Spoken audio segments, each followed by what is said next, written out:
Hey guys, it's your Schrijmakers from Level Up. Together with Nick Drossos, I made a collaboration course in Kali stick fighting.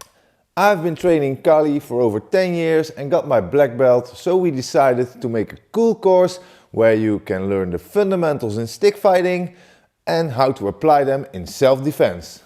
In chapter 1, we will be covering all the basic strikes like the X pattern, horizontal strikes, strikes from the wrist, circular strikes and all that fun stuff, so you can explore the strikes of Kali. In chapter 2, we will be chaining strikes together so you can make up your own combinations while working out with a Kali stick. In chapter 3, I will show you how to utilize the strikes when you ever find yourself in a situation where you have to defend yourself with a Kali stick. So, if you ever wanted to try Kali, this is your chance. This course provides beginner-friendly techniques and will expand your knowledge in fighting with a Kali stick and how to utilize it in a self-defense situation. So check out the course and start swinging a stick like a boss.